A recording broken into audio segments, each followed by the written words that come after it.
When Aster was dragged to the Elmheim main house, he already knew this was not going to be a simple family meeting. The elders had called him there to judge him for the chaos he caused, and the moment he stood before them, the tension turned deadly. In front of the entire room, Zenith demanded proof of Hefried's loyalty by ordering him to kill his own son. But instead of bowing his head, Hefried chose Aster without hesitation, even if it meant the destruction of his entire house. That was the moment everything changed.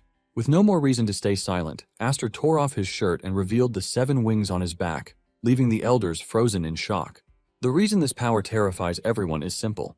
The wing crest is the source of magical power, and no human in hundreds of years has ever possessed 7 wings. That level of power was said to belong only to the Spirit Clan, the very origin of the crest themselves. But how did he get this power? In a harsh, cold place, Aster, with a battered body, approaches his father, in an overwhelming killing intent, after claiming that his father sent him into an ambush to get rid of him. The man admits this, calling Aster a wingless one, which is why he has to die to stop bringing ridicule to the House of Elmheim. When talking about the Elmheim family, they are the greatest martial house on the continent, and they are tasked with protecting the royal family. The head of the house is Aster's father, Roderick Elmheim, who is the only one who has 7 wings in the entire kingdom. He once saved Aster, who was left on the brink of death in a snowstorm, and to pay this debt, Aster did everything Roderick asked of him. However, Aster had nothing to repay his father with because he had no wings. The wing crest is basically a proof of one's magical power, and the more wings, the greater the mana. Since he was the only one in the ducal house who had no wings, his siblings basically called Aster wingless. Nonetheless, Aster continued taking up the sword to practice every day, hoping that one day his devotion would be rewarded. In the end, he and his squad got sent on a mission that was destined to fail, but he managed to survive the ordeal. Now, he is wounded and exhausted, but he holds a grudge against his father, who discarded him. Aster tells Roderick that he believed in him and even followed him, but he stabbed him in the back as a reward. Roderick mocks him, asking him what expectations he, as a tool, thought he had, and he tells him to leave because he is done using him. However, deep down, Aster is raging with anger, and he dashes toward Roderick with his sword. He hates himself for following Roderick blindly while calling himself a pathetic idiot. Aster's sword lands on Roderick but leaves no single scratch. Suddenly, Aster is restrained from behind by a mana sword and 2 young men appear behind him. One of them cuts off his left arm, while the other cuts off his right leg. Aster screams in pain as he crashes to the ground with blood pouring out of his mouth. It turns out that these 2 are his brothers, and they mock him as he lies motionless in the snow, telling him that he will always remain wingless, no matter what happens. They even mock him, telling him that he looks so good while crawling on the ground. Aster punches the ground in frustration, asking Roderick why he bothered rescuing him when he was a baby, when he knew he was just going to discard him later on. Roderick bends down to tell Aster that he's getting everything wrong because he never had any use for him in the first place. Roderick mentions that what he needed was the power of the 7 wings that were residing inside Aster. Aster is confused by this, and Roderick adds that his mother was actually pretty useful because she bore the seed that would serve his purposes. After saying this, Roderick walks off, leaving Aster with several questions in his head. He stretches his hand toward Roderick, telling him to tell him everything, but his brothers finish him off with excitement by pushing their swords into his back. As he slowly loses consciousness, Aster questions his purpose if he was only born to die meaninglessly in the first place. Suddenly, everything becomes so warm, and by the time he opens his eyes again, he finds himself in thick snow. He looks around frantically and realizes that he is in a baby's body, leaving him wondering if this body is really his. Sleeping beside him is a dead woman who was clutching him in her arms. Aster uses the power of search to check everywhere, and he realizes that armed men are looking for him and the dead woman. Surprisingly, he hears that they are working for Roderick, and they plan to recover him so that they can return him to Roderick. This immediately jerks back his memory to what he was told about how he was found on a night just like that during a blizzard. It suddenly dawns on Aster that he might have returned to the past. However, he doesn't want to conclude yet, and he figures out that he will confirm this later, but he has to escape first. He knows that staying in the same position would only let him end up in Roderick's hands again. Even though he is a baby, Aster starts crawling through the harsh snow with mana infused in his hands, just so he can get away as fast as he can. Even though the weather is harsh and he is already getting tired, Aster has no desire to hold back because he was always crawling in his past life, and he plans to do the same thing to survive no matter what. After crawling so far, he ends up passing out, and moments later he is discovered by Hefried, the head of House Hefried, who is a viscount, and his daughter. Hefried carries Aster in his hands, wondering why there is a baby in such a weird place. Hefried looks at the trail left in the snow by Aster and realizes just how far he has come, leaving him totally blown away. But at the same time, with questions of who Aster is. When Aster finally wakes up, he finds himself being stared at by a bunch of little girls who want to play with him. Aster panics because he can't understand what the actual hell is going on around him. Scared of whatever is going on, he jumps off and starts crawling away, but the girls chase after him, telling him to stop. Aster's survival instincts kick in and he continues crawling, aiming to get away from them. He ends up propelling himself into the sky with his magic, and he soon realizes that he is screwed as he starts descending to the ground with no way to stop it. Just when he is about to hit the ground and go splash, he is caught by the Viscount, who teases him for being a mysterious child. Sweat runs down his face with the realization that he almost died.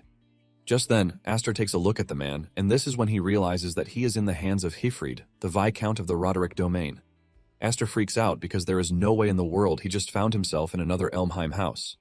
Basically, Hifrid is the head of the Viscount family, which is a branch of the Elmheim family. He was one of the two wings that were once entrusted with protecting the royal family. However, Aster is even more confused because Hifrid should have died in some trash civil war, which ended in the total collapse of the Viscount family. This basically confirms his fear that he has gone back to the past. However, he is left in utter shambles because he was trying to run away from Roderick and ended up in his brother's hands. Hifrid's wife also carries Aster in her arms, talking about how surprised she is that Aster's magic went out of control to launch him into the sky. The woman figures out that Aster was trying to escape because he was scared, and she kisses him on the forehead to show him that he is in good hands. The woman strokes his cheeks, causing Aster to relax. Hifrid then tells his wife that Aster possesses tremendous power, and the crest on his back is proof of that. The woman takes Aster to the mirror to check out the crest on his back, and they are blown away to see that it is 7 wings. Even Aster is surprised that he has the crest of 7 wings on his body. This is when he remembers what Roderick told him before he was killed. Aster finally figures out that the dude basically saved him so he could take the 7 wings for himself. Aster is even more pissed when he realizes this because he was called a freaking wingless all through his past life just because Roderick stole what was his. Hifrid's wife then asks him what he plans to do with the child. The moment Aster hears this, he freaks out because he is not about to let the power fall into the Elmheim family since he needs it to get revenge on Roderick. Shockingly, Hifrid tells his wife that they should adopt Aster because he is still a young one who can't fly on their own. Hifrid mentions that he will take responsibility until Aster is able to take care of himself.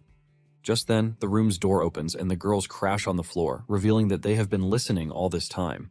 The girls admit that they were curious because they were worried about Aster. The girls let off a bright smile because they finally have a baby brother. The woman of the house then gives him the name Aster.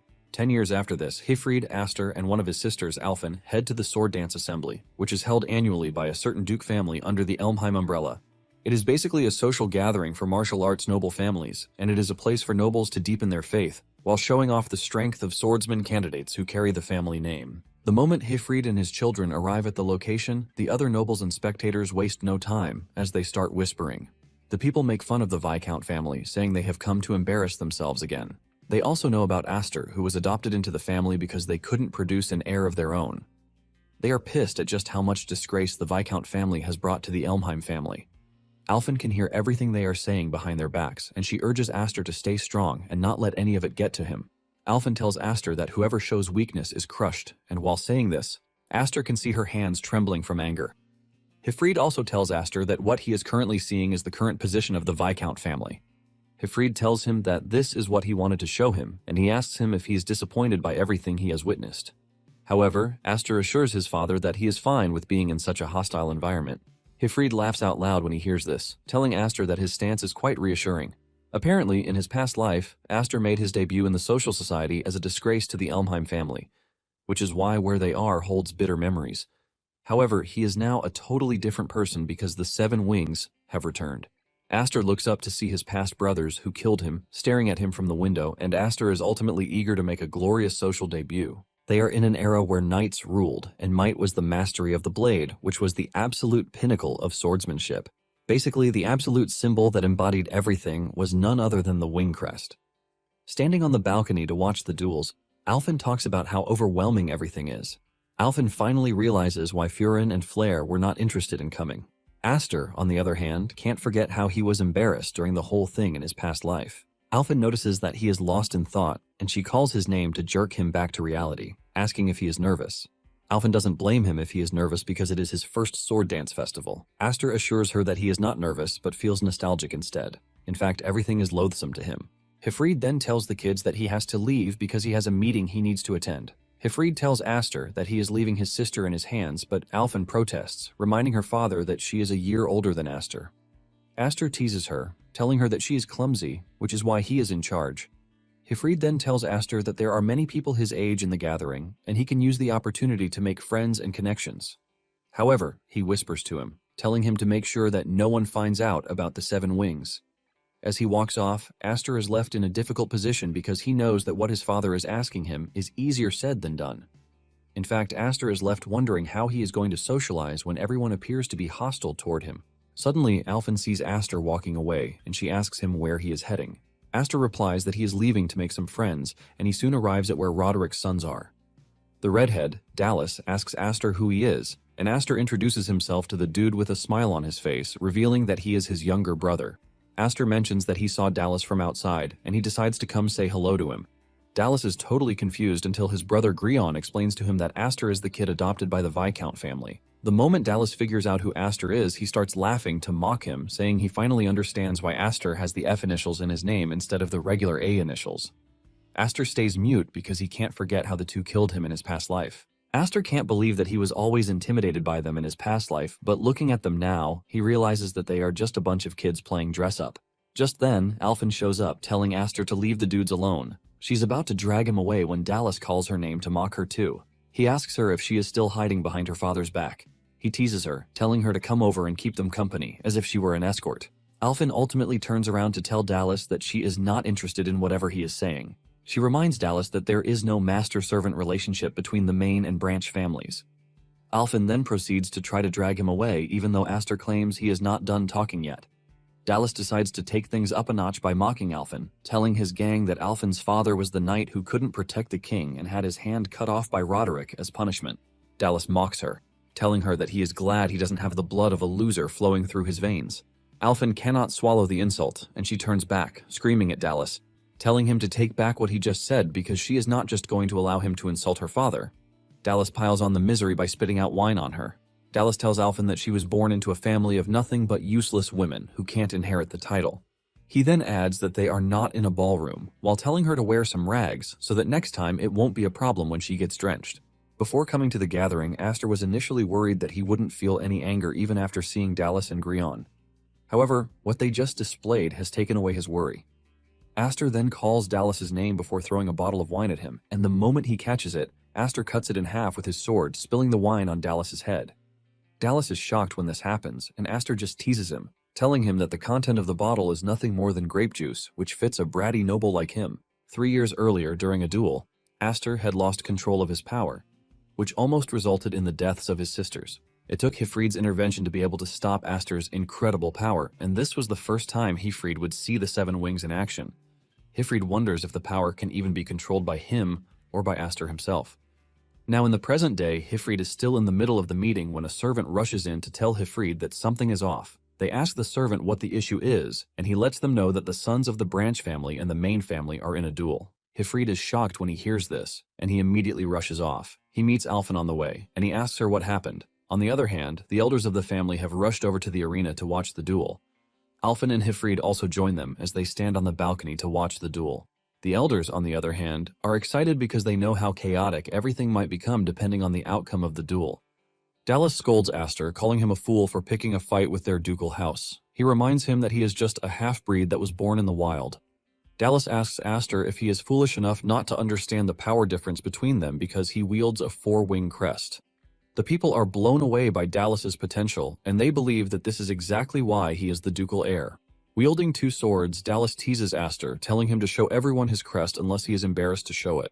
Aster then replies that he is not as shameful as he, who is running around flaunting a mere pattern. Dallas is pissed when he hears this, but Aster is not done. Aster tells Dallas that he has to apologize to Alphen if he ends up winning the duel, and Dallas agrees to this, but he tells Aster that he is going to turn him into his own personal dog if he ends up winning. Dallas dashes toward Aster, threatening to work him to death after he wins the duel. He swings his sword at Aster, but Aster blocks the attack. Nonetheless, the force from the attack is powerful enough to push Aster backwards and leave his hands vibrating. Dallas goes on the attack again while telling Aster that what he is witnessing is the power of the 4-wing crest. He continues swinging at him, forcing Aster to maintain a defensive posture. One of the elders watching the fight admits that Dallas's swordsmanship is immature, but he is able to compensate for it with his overwhelming magical power, which is why those who bear the crest will always have an advantage. In simple analogy, if the magic housed in 1-wing crest is like the flame of a candle, then the magic hidden within 4 wings is more or less an explosion. Dallas keeps up the pressure, overwhelming Aster and asking him where his initial excitement disappeared to. He asks him if he wasn't threatening to make him apologize before. Dallas continues teasing Aster while swinging at him, urging him to show him his power. Moments later, Dallas lands what he believes would have ended the duel, but Aster blocks the strike as aura swells around his body. Aster sends Dallas flying backward while telling him that he talks too much. Aster has basically been learning for the past 10 years, just so he can get the chance to enact vengeance on those who have wronged him.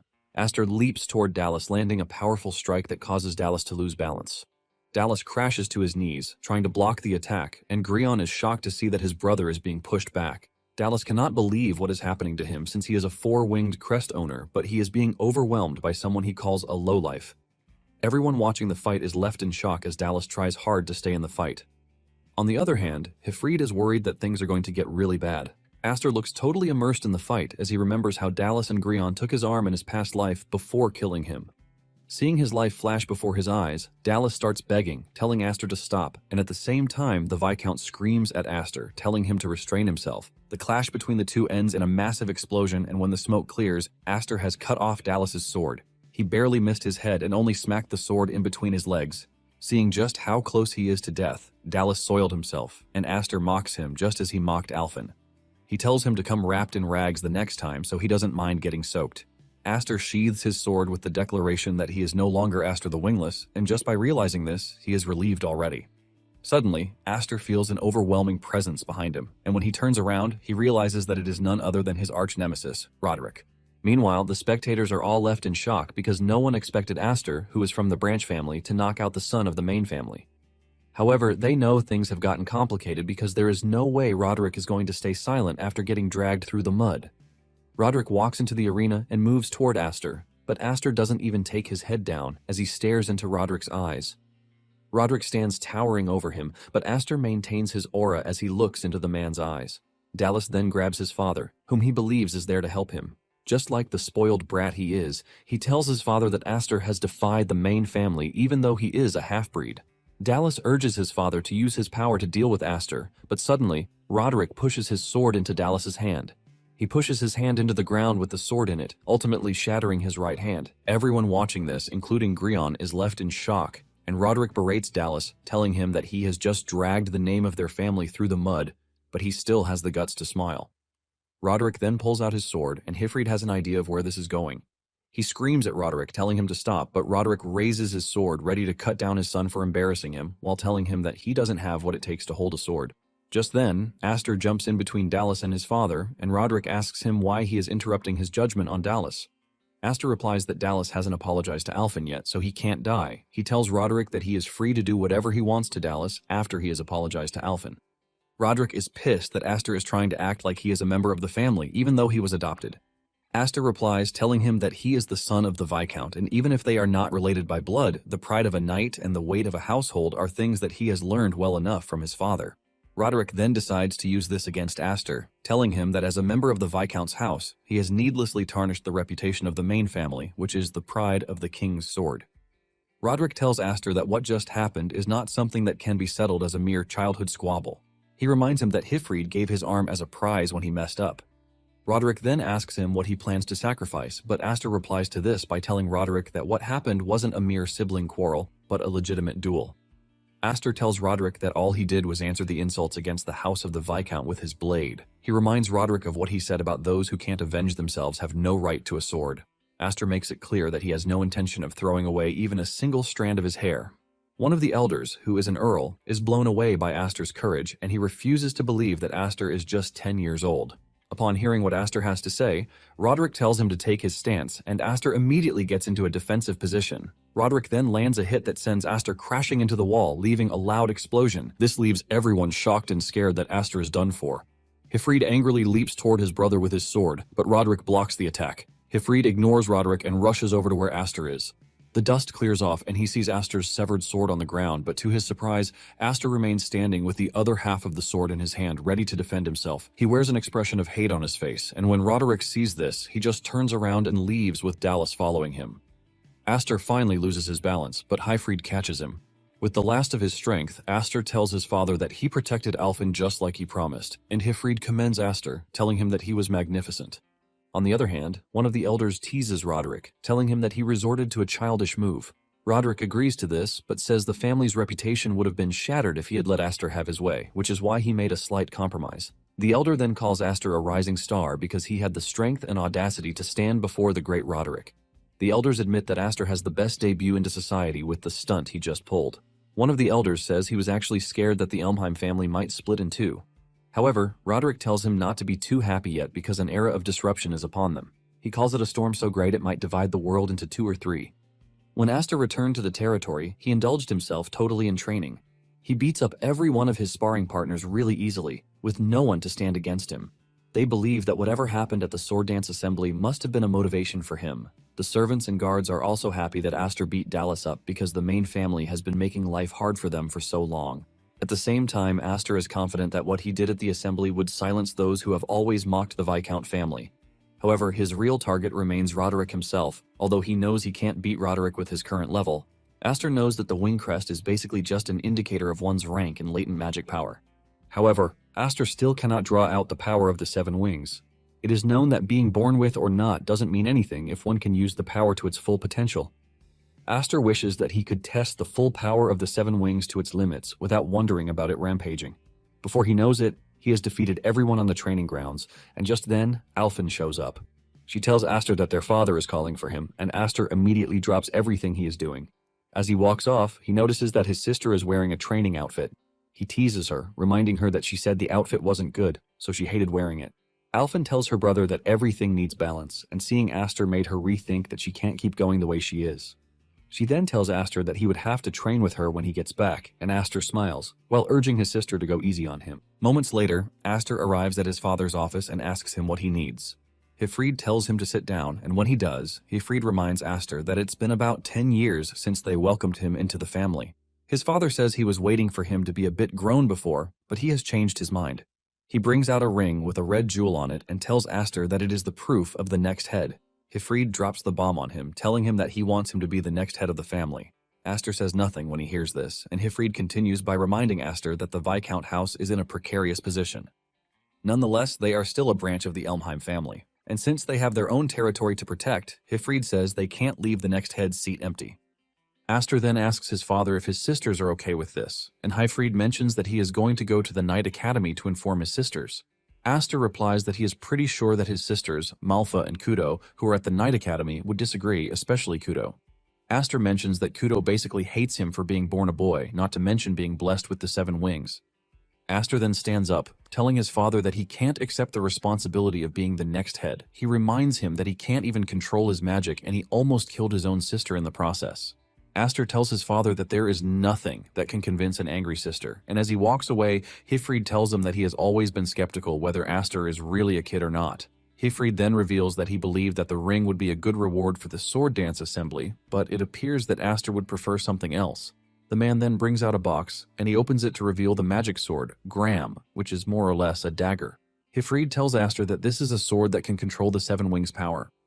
After their meeting in the office, Hifrid takes Aster into the woods. Aster is surprised that they have to go that far just to show him a sword, and Hifrid lets him know that this is nothing more than a precaution. Hifrid knows he can't take anything for granted since Aster is known to break things quite often, which means the training hall would be the wrong place to try out the sword. Hifrid tells Aster that Gram is a magic sword that is passed down only to the eldest son of the Elmheim family. Hifrid mentions that he intentionally had the sword brought in from the main house because of him. Hifrid then removes the cloth that sheathes the sword, and Aster is shocked to see that it is just a sword with a short base. Hifrid tells Aster that the sword might have no blade, but if he imbues it with magic power, the blade has the potential of being completed by the wielder's magic power. Hifrid then shows him an example of what he is saying by unleashing his magic power, which releases a massive energy blast that destroys everything in its path. This leaves a huge crater in the ground, and Hifrid tells Aster that one would be drained by the sword if one tries to trash magic with it instead. Hifrid mentions that it is a sword with so much history, and he asks Aster if he is willing to give it a try. Aster then collects the sword and he tries it out. To his surprise, his mana starts pouring into the sword on its own, and this sends a powerful blast into the sky. Those at the estate see this, and one of the guards assumes that a comet is falling from the sky. However, his colleague teases him for being dull, saying something flew into the sky, not falling from it. The dude doesn't want to believe this, and Alphen cuts in, telling them that the phenomenon must have been caused by Aster. Back in the woods, Aster is blown away by how powerful the sword is, but Hifrid corrects him, telling him that his magic is what is extraordinary, and not the sword itself. He mentions that there has never been a single person possessing the seven-wing crest throughout the entire history of the Elmheim family lineage. Hifrid believes that Aster will have the power to surpass even Roderick once he masters his power. However, the power also has what it takes to sow seeds of conflict because of its greatness. He lets Aster know that everyone will be after him if they find out that he possesses the seven wings. He says there will be some who will want to exploit him, and there will be some who would want to kill him under the guise that he is a nuisance. Hifrid then urges Aster to make sure he becomes really strong while he still can to avoid something like this. Aster agrees with his father because he is not ready to live a miserable life, just like he did in his previous one. Aster then thanks his father for the gift, assuring him that he is going to master the seven wings and the sword. 3 days later, Kudo and Malfa returned from the Night Academy. Kudo stretches out her hand, waiting for her younger sisters to rush over to her, but the two run past her and head to Malfa instead. Kudo is surprised that she was ignored, and when she challenges the two about this, they tell her that she is always messing up their hair. However, Kudo doesn't want to accept that a modest person like her would do such a thing. Just then, she spots Alphen and rushes over to hug her. She ends up doing what she claims she doesn't do by roughing up Alphen's hair. Malfa then asks her parents where Aster is. Hifrid then reveals where Aster is, and Kudo immediately locks in on this. Meanwhile, Aster is still struggling to keep the sword under control. He is suffering from excessive magic power loss just from trying to do this, and he starts wondering what he has to do to become like his father. He is in the middle of this when Kudo shows up with her sword, telling Aster that he has managed to outdo himself this time around. Aster is shocked to see that his sister is back, and Kudo scolds him for not coming over to welcome her. Kudo asks him if he didn't show up to welcome them because he thinks he is special and there is no reason to notice them. Kudo lets Aster know that she learned about what happened at the sword dance assembly because the Night Academy was buzzing with rumors about him. Aster then replies that he is pretty sure that the same thing applies to his sister because he heard that, as a trainee, she has completed numerous missions. In addition, Kudo was the only knight awarded the honorary knight medal that year. Kudo then replies that it is the least she can do because if she doesn't, she wouldn't be able to succeed her father. She then proceeds to say she heard about how Aster turned down the offer to be the successor. She asks him if he did this for her sake. Deep down, Aster is not pleased with the fact that Hifrid went ahead to tell her because this is just going to cause him unnecessary trouble. Aster finally replies to his sister, telling her that he believed that he wasn't worthy yet, which is why he rejected the offer. Kudo walks toward a tree, talking about how spiteful Aster and Hifrid are, even though they know that it is her dream to become the head of the house. Suddenly, she cuts the tree with her sword before hurling it toward Aster. Aster barely dodges the attack while screaming at his sister, asking her what the hell she is trying to do. Kudo tells Aster that it's been a long time since they sparred, so she is about to give him a test. She lets him know that the next attack will be directed at him. Aster tries to tell his sister to chill out because the sword he is using is not yet complete, but Kudo lets him know that he won't be able to make the same excuse if he is on the battlefield while facing an enemy. Kudo lets Aster know that it is the knight's code to always be ready for battle, and Kudo immediately gets into an offensive position. She tells Aster that she might just obliterate him if he keeps holding back. Aster cannot believe his eyes because he is still trying to control his magic power, and his sister is already onto him. At the same time, he knows he has no choice but to take his sister seriously because if he doesn't, she might just kill him. Minutes later, Aster and Kudo are still going at it. Kudo commends Aster, telling him that he has gotten better because he is able to keep up with her, even though she has refined her skills at the Night Academy. However, she trolls Aster, telling him that his sword is pretty much pathetic and his control over magic is completely lacking. Kudo sends him into the distance with a strike, and Aster admits that his sister is as relentless as she has always been. He remembers that she's been like that since they were kids. He wonders if it is because he is the only male in the Viscount's house who holds the right of succession. At the same time, he doesn't know if it is because he possesses the seven-wing crest, which is superior to everyone else's. Aster compares her to a living storm because she is always challenging him to duel over every little thing while calling the world unfair.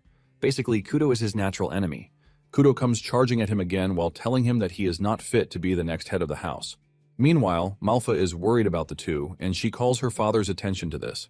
She asks him if he is ready to leave the two alone to themselves because, with the way things are going, one of them might just die. Hifrid tells Malfa that they are rivals in their own ways, and even though they might be a bit reckless, he is confident that it won't escalate to the point where one of them would die. Malfa replies that she certainly hopes so, and then asks her father why he summoned them back from the Night Academy. She is pretty sure that it is not all about the succession. Hifrid confirms this, and then brings out a letter which shocks Malfa. It turns out that it is a summons from the Elmheim main house. He tells Malfa that the elders who lead the house might actually want to see their grandson's face. Malfa is relieved to hear this, but Hifrid lets her know that in the worst-case scenario, they might actually lose Aster. Back in the woods, Aster urges his sister to try to reason with him because he has already turned down the talk of succession. He tells her that their father must have informed her about it, but Kudo reveals that Hifrid is not ready to agree with his stance. Aster soon finds himself trying to block Kudo's overwhelming attack, which he compares to facing a troll swinging a giant mallet. Aster almost gets cut, but he manages to weave Kudo's sword to the side. He screams at her, telling her to listen to what he has to say. However, Kudo hits him with a blunt strike that is powerful enough to rupture his insides. Aster coughs up blood with the realization that his sister is pretty strong. Kudo then explains to him that he is third-rate if all he can do is swing a sword. In addition, he is second-rate if he can handle only magic, and it is when he is able to master both sword and magic that he can become first-rate. Kudo lets him know that she is disappointed in him because the difference in wing crests refers to the difference in the amount of mana that one can handle.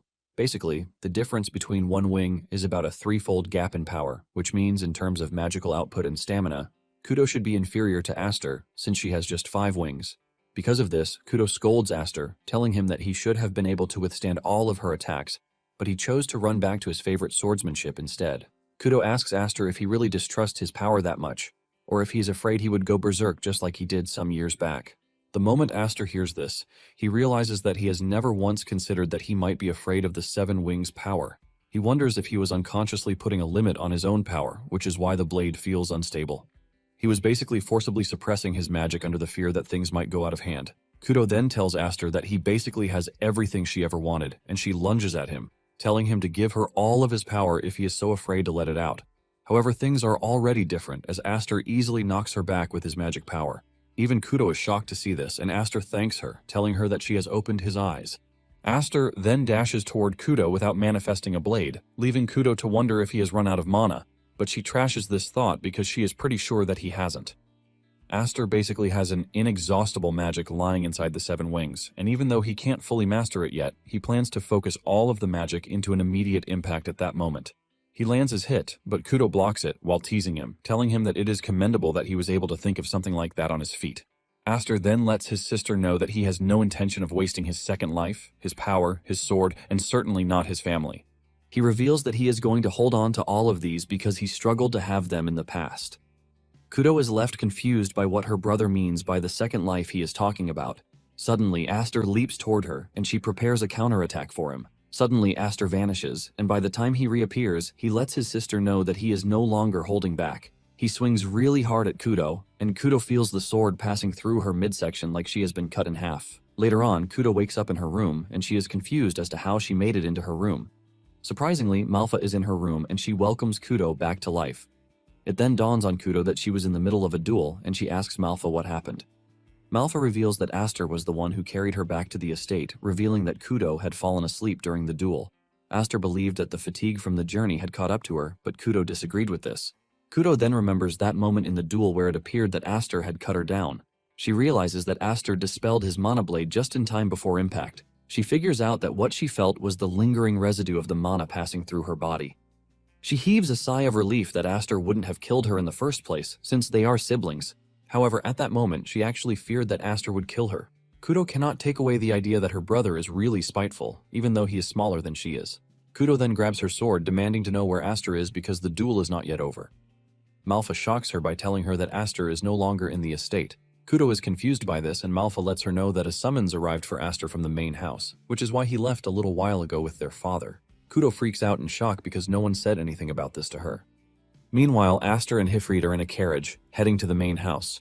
Hifrid tells him that the people they are about to meet are the elders who support the Elmheim house from the shadows. He mentions that they are former heads of the main and branch families, which means that they are influential figures from across the Elmheim house. Hifrid assures Aster that they are still pretty much in control, even though they have retired, which is why they are known as the Shadow Rulers. Hifrid tells Aster that these rulers haven't even shown any interest in Aster since the day he adopted him, leaving him confused as to why they have suddenly summoned him. Aster tells his father that it is most likely because of what happened at the Sword Dance Festival. He continues by saying he's heard that the Elmheim elders value the family's prestige more than gold or even their own lives. Apparently, anyone who tarnishes this image is thrown into a cage to become food for beasts. Hifrid is shocked that Aster knows this, and he asks him where he heard it. Aster gives a nervous reply that doesn't answer the question before revealing that he has prepared himself for some form of punishment or exile at the very least. Hifrid asks him if he is sure that he is ready to leave without saying goodbye, and Aster assures him that he is. He mentions that he was already planning to leave the moment his sisters arrived. In addition, he is pretty sure that Kudo doesn't like it when he is around because he annoys her, which means she will be able to relax once he is gone. Aster adds that thanks to Kudo, he has finally started to get the hang of handling Graham, and he is convinced that he can draw out more of the Seven Wings power than before. He tells his father not to try to help him from that moment forward, no matter what happens, because he is prepared to survive on his own. Suddenly, Kudo shows up by the window of the carriage, telling Aster that he is the youngest, so he doesn't have to act all high and mighty. Aster is shocked to see his sister, who is hanging by the carriage like a bug. Kudo flings the door open, and Aster is shocked that the redhead ran all the way to catch up to them. Kudo scolds Aster, telling him that it is cruel of him to have left his sister without a single word. Kudo mentions that he heard that he has been summoned by the great elders of the main house, which is a big thing, since she and Malfa haven't even been called up before.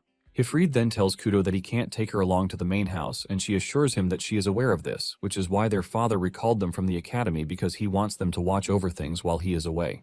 Kudo adds that she is aware that the summons means he is in a situation that requires a great deal of caution.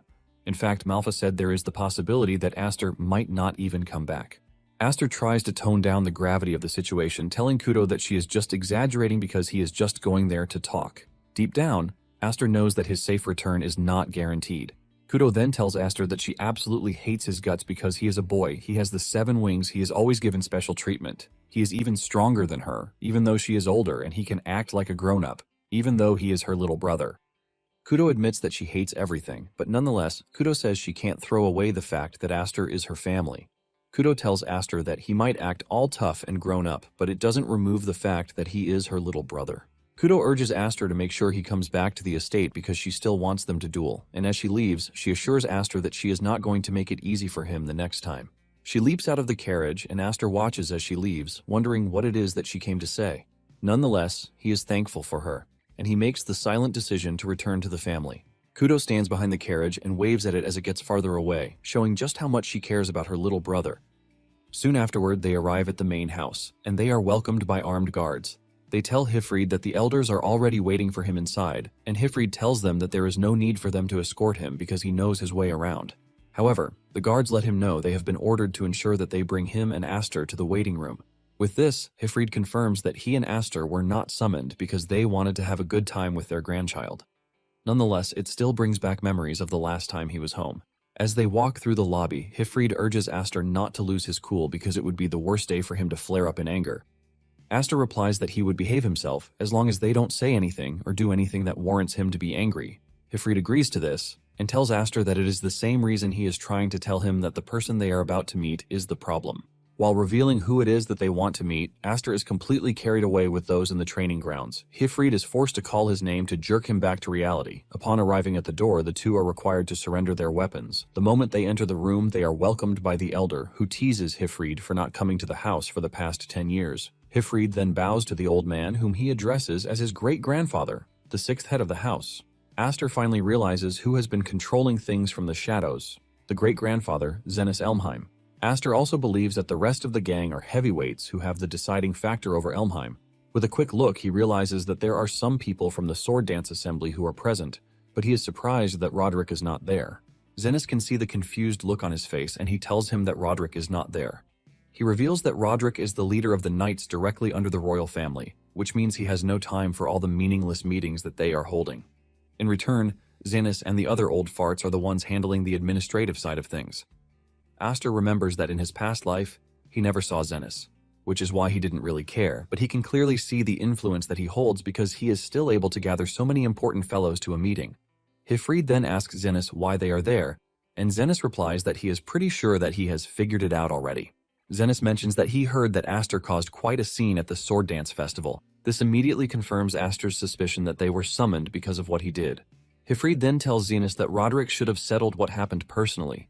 The elders present in the room tell Hifrid that what Roderick did was nothing more than a performance for the public, and it doesn't change the fact that the Elmheim name has been tarnished. One adds that inviting Aster, who is an adoptee from an unknown origin, to the family gathering is a mistake from the start. They tell Hifrid that they would have looked the other way if he had remained harmless, but the moment he bared his fangs at the main family, It changed the entire dynamic of things. Zenith mentions that the right thing is to exile Aster, but lets Hefried know that he is also going to be punished. It is at this moment that Aster gets on his feet to scream at the elders, telling them that he was the one who did everything, and it has nothing to do with his father. Aster is crashing out when he turns to the side to see that his father is not even saying anything. Aster stops talking, wondering what is wrong with him.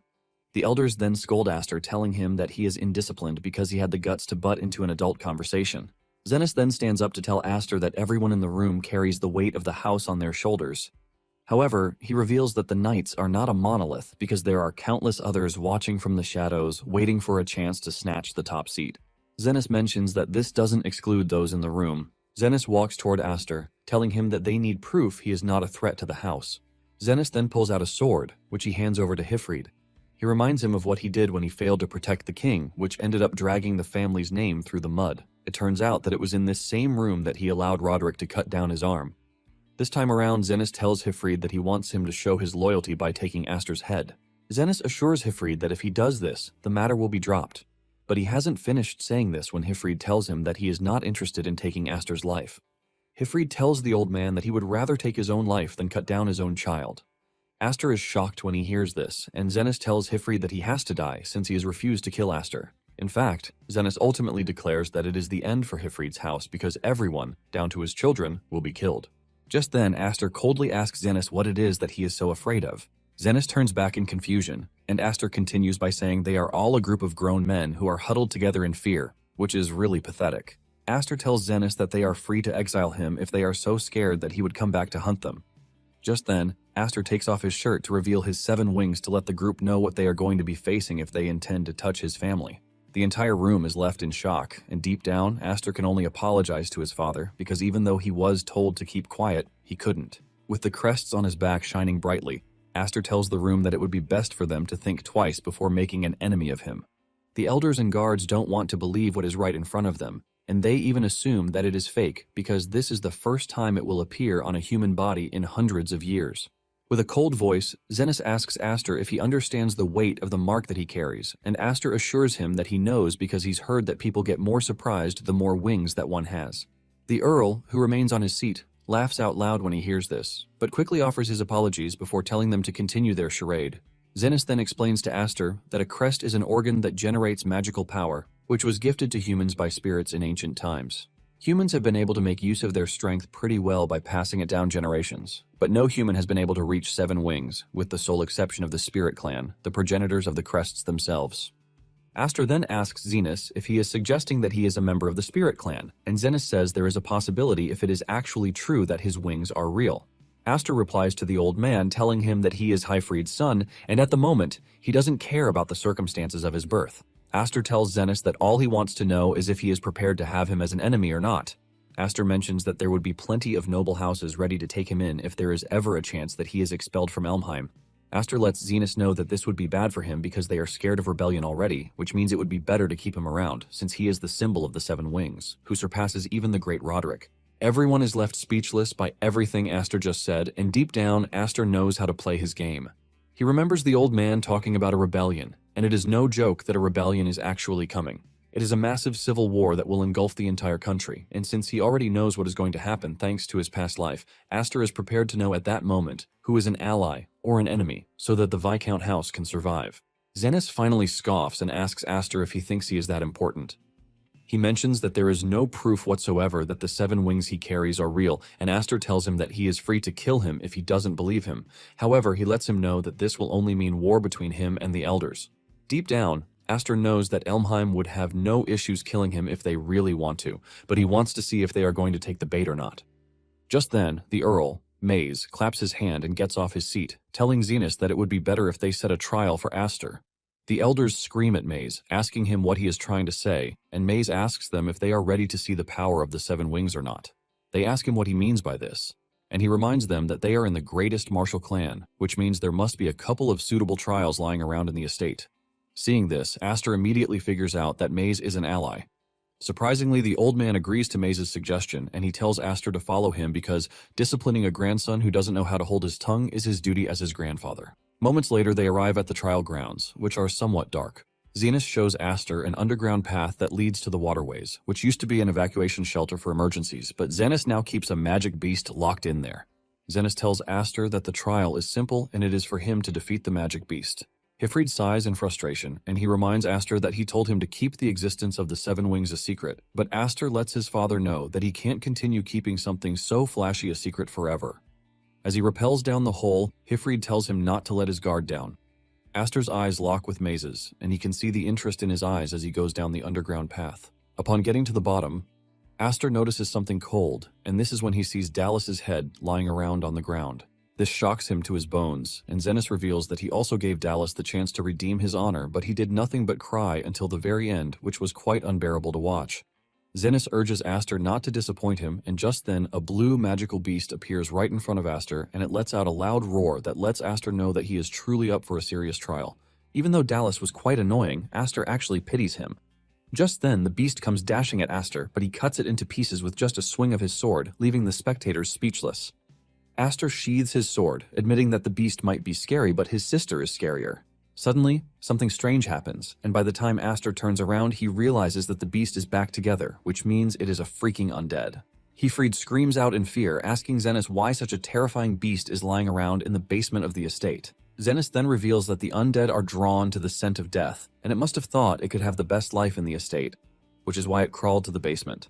Since the beast won't die if one cuts it 1,000 times, Zenas had it captured, thinking it would be the perfect opponent to test one's strength.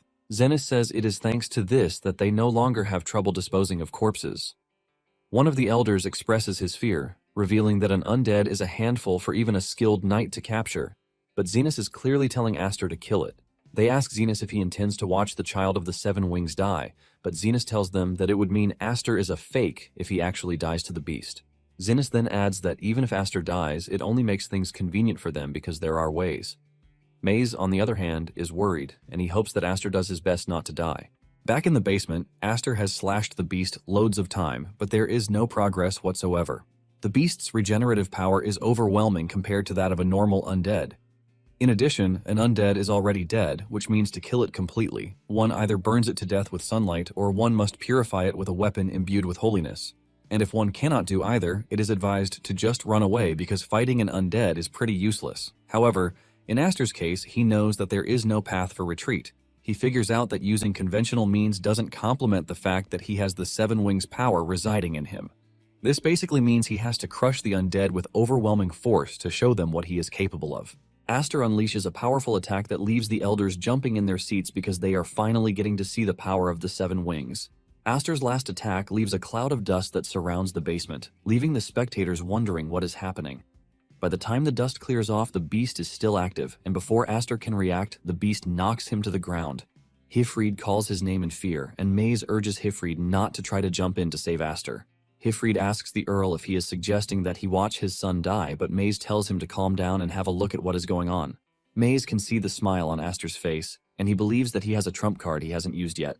With the beast on top of him, Aster raises his sword and imbues it with mana, firing off a powerful energy blast into his body just like his father did in the woods. The beast coughs out blood as its insides are ruptured by the blast. Since the beast has refused to die, Aster plans to keep peeling away its life force until it finally dies. Hifrid is shocked when he sees what Aster is doing because he only showed him that method once, but he is even taking it to another level. Thanks to the amount of energy that Aster is firing off, the whole area starts to shake, as if it is about to collapse. Some of the elders want to run away in fear and they call Zenas to join them, but Zenas is totally immersed in what he is watching. Zenas is blown away by the overwhelming power emanating from Aster's body, and he finally understands the power of the Seven Wings. Moments later, the panicking elders finally get back on their feet when there is no rumbling again. They rushed over to check what had happened, but Zenas didn't move an inch, and he witnessed everything. He realizes that Aster caught the undead in a vortex of magical power and wiped them out. Zenas can only agree that it was a brute force display of pure quality as well as quantity, which is an incredible magical feat, but doesn't essentially qualify as a technique. This leaves Zenas wondering if this is really the power of the Seven Wings. Zenas then asks Hifrid if he was the one who taught Aster what he just did, but Hifrid says no. He admits that he is also amazed at how much his son grows by the day. Maze quickly asks the elder if he is satisfied and if he believes that Aster has passed the exam. With a stern face and expression, Zenas asks the rest of the group if there is anyone who objects, but none do. Maze wastes no time announcing to Aster that he passed the test and that he should return to the surface quickly. Aster teases them, pointing out the fact that the chain that lowered him into the underground basement has been destroyed, so he urges someone to throw a rope for him to use. Later on, Aster meets with Zenis in his office, and Zenis offers him a spot in the succession to the head of the family, but Aster rejects the offer. Zenis asks him if he is sure that this is what he wants because the moment he misses this chance, it might not come back. Aster lets the man know that he has no interest in the succession struggle of the family, and in addition, his presence would only cause unrest among his cousins. Aster tells Zenis that he doesn't belong in the main estate, but in Hefried's manor. Just then, Zenis tells him that he can be humble all he wants, but he cannot hide the ambition reflected in his eyes. Zenis says it is all over his face that he intends to turn his hostility toward Elmheim in the long run, and this shocks Aster. Zenis asks him if the person he is after is Roderick, but Aster's expression immediately becomes defensive. The old man urges him to relax, assuring him that he has no intention of probing into his motives at the moment. Aster then asks him why, because he believes that the rebels are his enemies. Zenis then reminds him that the house is not a monolith and Roderick is a bit of a problem. Zenis has no issue having Aster around if his existence serves as a deterrent to Roderick. However, he warns Aster never to bare his fangs at him again because this is where he might actually die. As Aster leaves the room, he cannot help but admit that the old man is a monster. Hefried meets him in the hallway and he asks him what the old man said. Aster reveals that the old man wanted to induct him into the main family, but he refused the offer. Hefried is shocked to hear this, and even Maze, who is with him, agrees. Maze tells Aster that he would have enjoyed much better treatment if he were officially under the main family's care. Aster then asks the Earl why he helped him earlier, but Maze feigns ignorance on this. Maze claims that he only wanted to play a trick on him, and he reminds Aster that he has truly become the master of the 7 wings in name. As they walk through the hallway, Aster can see the elders staring at him, and they all have the same intention of getting Aster under their thumbs since he is a child. Maze tells Aster that he cannot avoid it because those targeting him will only increase since the 7 wings carry immense importance. Aster then asks Maze if he is one of them, and Maze replies that he is a director at the Night Academy, so scouting promising youths is part of his job. Maze points to the blonde old man in the distance, telling Aster that the man is also the same. As Maze walks off, he tells Aster that he will be waiting for him to enroll at the Night Academy. Aster watches in confusion because he can't even say if the dude is an ally or not because he is too elusive. Hefried then pats Aster on the shoulder, suggesting that they head home because he would like to hear all about his big performance. Aster agrees and says his mother is going to freak out by the time she sees all of his injuries. Meanwhile, Roderick gets a report that his son, Dallas, has lost his life in the trial imposed by Zenis. Since Aster was scheduled to take one too, Roderick asks the messenger what transpired. The dude then informs Roderick about the existence of the 7 wings, but Roderick is not entirely surprised. Basically, they have been maintaining a power balance in the house for so long, but at this point he believes that it might finally collapse. The dude suggests that they take some kind of action, but Roderick tells him not to do anything because it is not a threat yet. In addition, he doesn't think there is any reason to rush since the 7 wings will be his eventually. However, until then, he is going to let Aster play freely with it because he wants to enjoy watching how Aster, who escaped him 10 years ago, struggles for a while. 4 years later, Aster heads to the Night Academy, and the official calls the applicants to gather. While everyone is filling out the forms, they notice Aster walk past, and their attention immediately shifts to him since he has gotten somewhat popular. Aster walks to the desk to register his name, and the official tells him that he would have to present his wing crest because they can't let anyone who doesn't have magic through, since they don't want anyone faking it. Suddenly, the official reads Aster's name, and he is shocked at his last name, which is Elmheim. Aster then smiles at him, asking if he still has to show his crest because his crest is actually in a place where it is somewhat hard to reach. With a smirk on his face, he asks the official if his face is enough to get him in. Later on, Aster is minding his own business when a blonde-haired troublemaker, Smites, starts calling him. He tells Aster that he has never seen him among the applicants before, while asking Aster if he hasn't come to the wrong place. Smites tells Aster that the exam is for the elite of the elites, and Aster just walks past him, telling him that there is no problem if that is the case. Smites yells at Aster, telling him that everyone in the hall has gone through rigorous training and has come back to take the exam repeatedly. He mocks Aster, telling him that he is going around dangling a kid-sized sword, ultimately dreaming of an elite path. Smites continues by telling Aster that the exam is not for people like Aster, and he casually tells him to get lost if he is only there to sightsee. Meanwhile, the other applicants are not surprised by this because this is how Smites treats newcomers every year. In addition, they can't believe that he is seriously messing with Aster of the 7 wings. Smites is totally oblivious to who Aster is, and just then, Grian and his lackeys show up on the scene. Grian greets Aster, his cousin, telling him that it's been a while. Aster offers his condolences about Dallas, but Grian tells Aster that he doesn't need to worry about Dallas because he is a disgrace who needed to die. In fact, he feels refreshed and glad that Dallas is gone because he was always acting high and mighty because he was a year older. Grian then tells Aster not to underestimate those of them in the main family, even though he has the 7 wings to boast about, because there is no one in the academy to protect him. After saying this, Grian and his gang walk off, but the candidates are only impressed that there are 2 members of the Elmheim family present, which means it is a good year.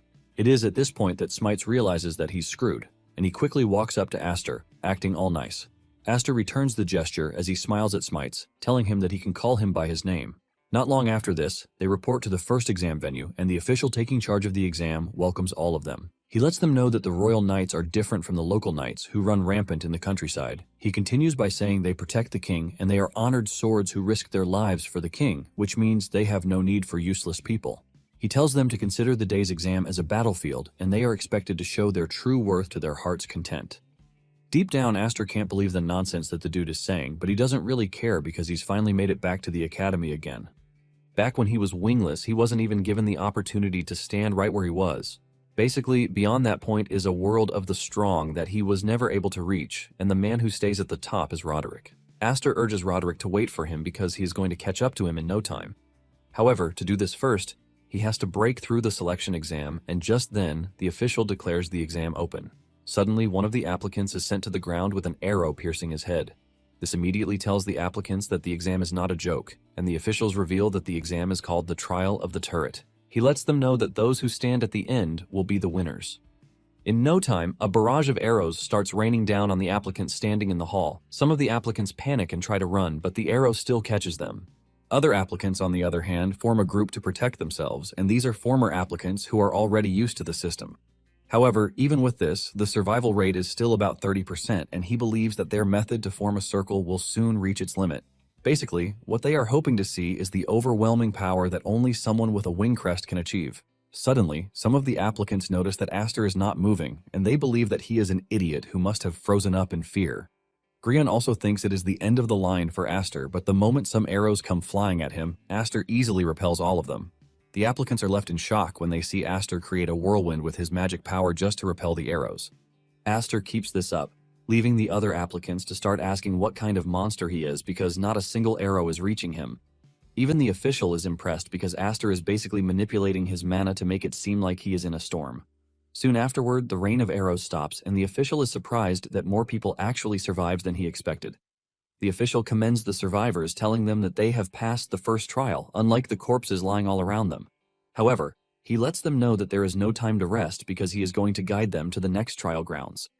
Smite sighs in frustration, talking about how the official is sent straight from hell. Aster is surprised that Smites is already exhausted from the mere arrows that were thrown at them.